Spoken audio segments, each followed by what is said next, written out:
Boa noite, galera. Tudo bem?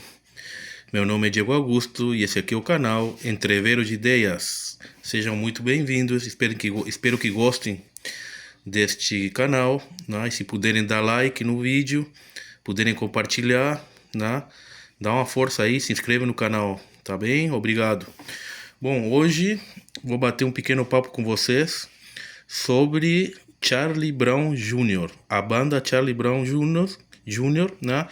Comandada pelo Chorão, né? E também pelo Champignon, né? Que além de ser um grande amigo dele, né? E que tiveram essa relação de amor e ódio enquanto foram vivos, enquanto estiveram na banda, né? Fizeram um trabalho memorável, né? No Charlie Brown Jr., que marcou uma geração, né? A geração dos anos 90, meados dos anos 90 até boa parte aí do início do século XXI, né? Eu fui uma das pessoas que gostava e gosto muito do Charlie Brown Jr., apesar de não ser exatamente da minha geração. O Charlie Brown Jr., ele foi de um sucesso inesperado e incrível, né? Até a tragédia, né? Com um fim deplorável, né? E muito triste, né? Do seu vocalista, o próprio Chorão. E depois, logo em seguida, do Champignon, o baixista, aliás, que baita baixista, né? Aliás, toda a banda Charlie Brown Jr. era muito boa musicalmente falando.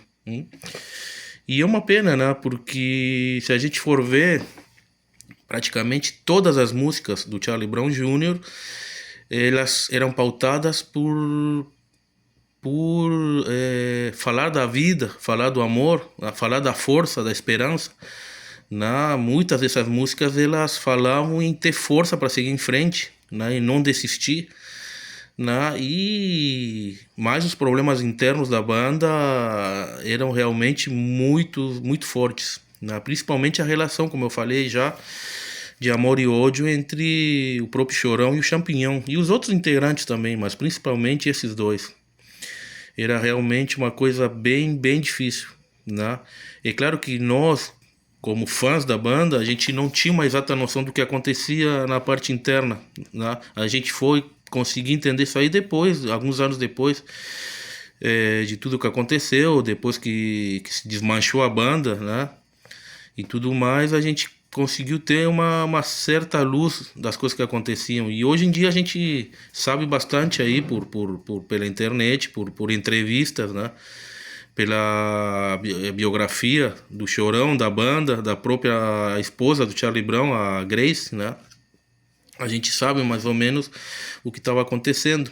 E foi muito triste, porque a gente sabe que o Chorão, ele sempre teve uma...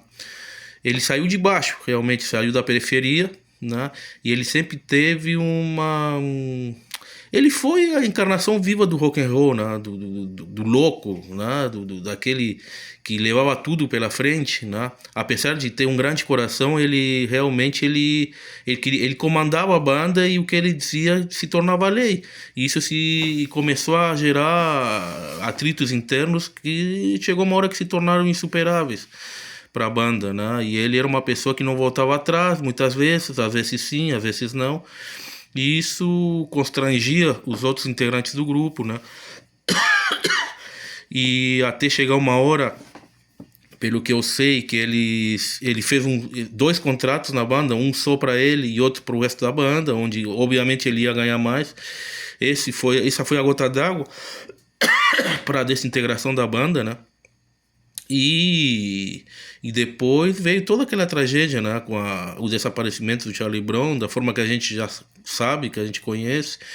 Em seguida, depois, algum tempo depois, do próprio Champignon, né?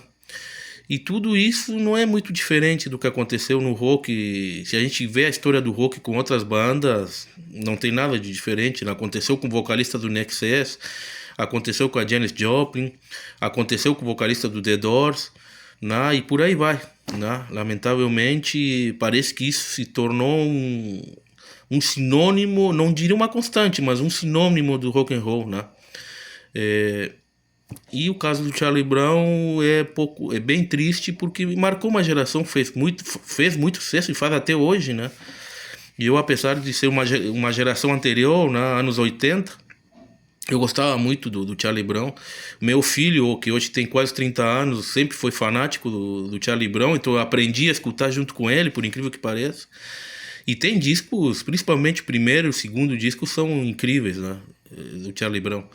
E todo o trabalho, né, sempre misturou reggae, rock, rap, né, enfim, uma miscelânea de ritmos que sempre deram muito certo. Né? Fora o hard rock, né? Fica aí a nossa fica aí a nossa tristeza e ao mesmo tempo fica o legado deles, né?